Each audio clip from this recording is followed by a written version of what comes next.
guys, I know it's been a little while since we talked about our chicken eggs and incubating them. I got kind of caught up with the butterflies and they kind of progressed a little faster, and I knew I was going to have eggs to incubate after those, so we took a break from the chickens to move to the butterflies, and now we're back to the chicken eggs.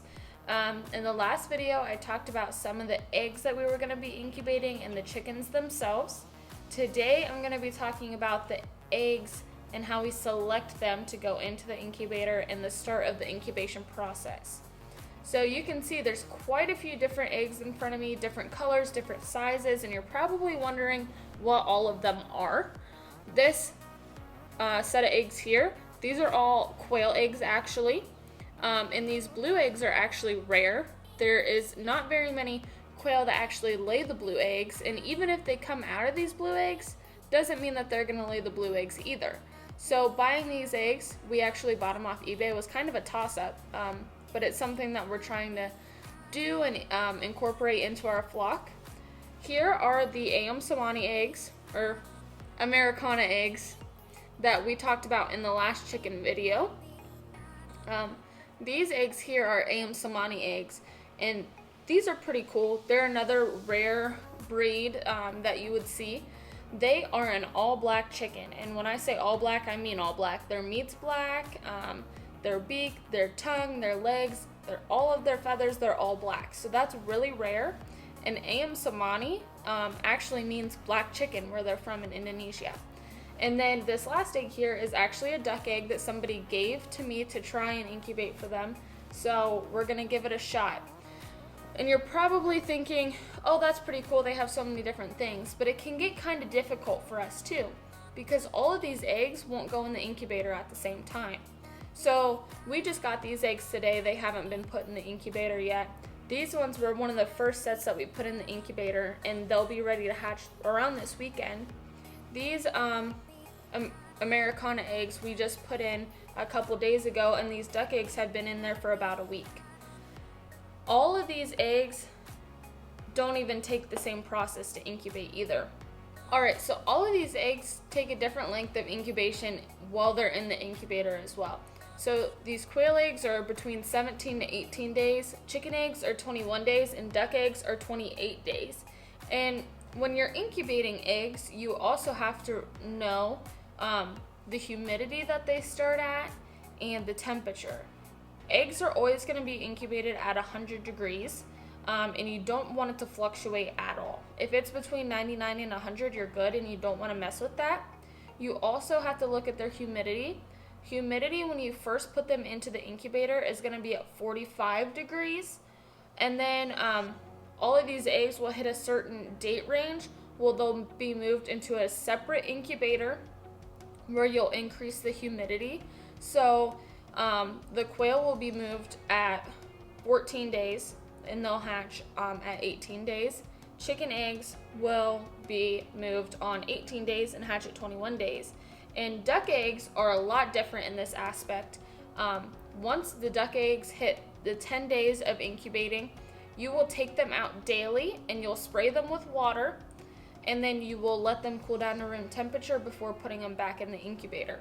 And the reason we do that is because once a day, when a duck is sitting on eggs, they will get up, go to the pond, swim, do whatever they need to do to eat or drink, and when they come back, their feathers are still going to be wet, and it helps moisten the shell on the duck egg. So that's why we spray them with water. And when the duck leaves their nest, they're also going to cool down to the temperature that it is around them, because the duck isn't sitting on them to keep the eggs warm.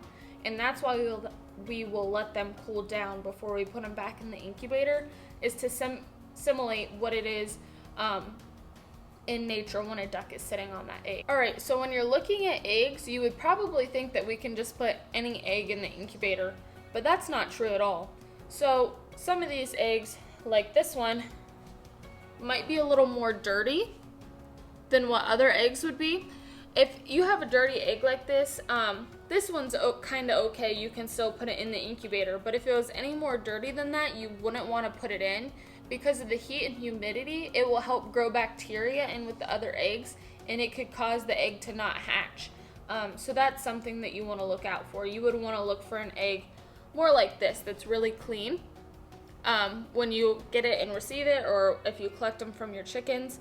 But you can't just scrub all the eggs off either, because when you start scrubbing eggs, it will wear off a protective coating that they would have on the outside, and it'll wear down the shell.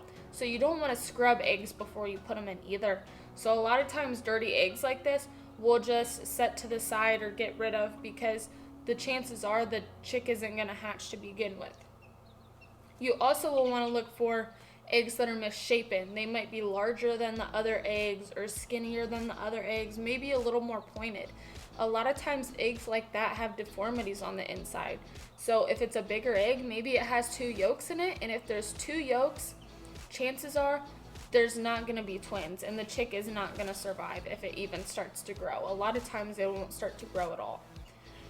If it's smaller, a lot of time the chick won't have enough room or enough yolk on the inside for it to feed on when it's growing, and it won't have enough room to grow, so that is something else to look for.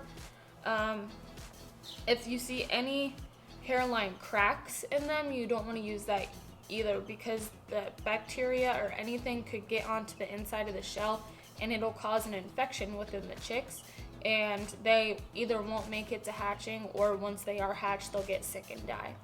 So those are just some things to kind of look out for whenever you're putting eggs in the incubator, so that way you give all the chicks that you put in a fair chance to survive once they hatch. Now we're over here at the incubator. We're gonna put these eggs back in because you don't want them to cool off too long. So when you're putting them back in, you'll see we have quite a few eggs in here. These AM Somani eggs, let me pull this tray out a little bit. These AM Somani eggs are here, and they'll just set back up in here.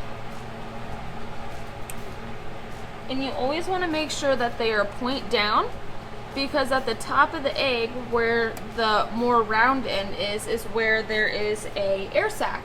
And they have to have that air sac when they go to hatch so that they can breathe before they peck through the shell. Okay.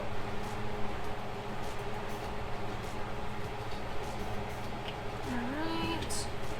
And then we'll move down here to the bottom. If I can get the tray out. And this is where our duck eggs are at. Alright. And then real quick before I close this, I'm going to show you guys. Over here is a fan and a water tank with a heating element in it, and that's where we get our humidity from, and then this helps to heat the entire incubator.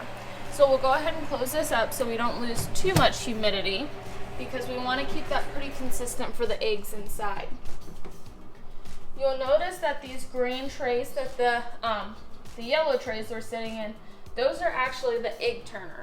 So eggs have to rotate, and the mother will do this in nature. So when we have the eggs in here, we need to make sure that they're rotating all the time. Right now we have them set level so that you guys could look at them, but they'll go angled one way and then they'll rotate and angle the other way. And if you guys can read this, this actually says the eggs have turned 301 times, and that's from the first set of AM Somani eggs that we put in there. Next to that, you can see our humidity. So right now the humidity is at 31%. We have it set at 45%. You can see it's going back up, but because we had the door open, we lost some of that humidity. And then next to that is our temperature. We have it set at 100 degrees. We lost some heat because of the door being open, but it's at 96 and it's getting back up to where it needs to be. And then when they get to the next stage where they need to be moved out of here, we have a smaller incubator that we put them in. And we're also currently working on another larger incubator because we have increased the amount of eggs that we're hatching out. We need a bigger one so that we can fit more eggs in it.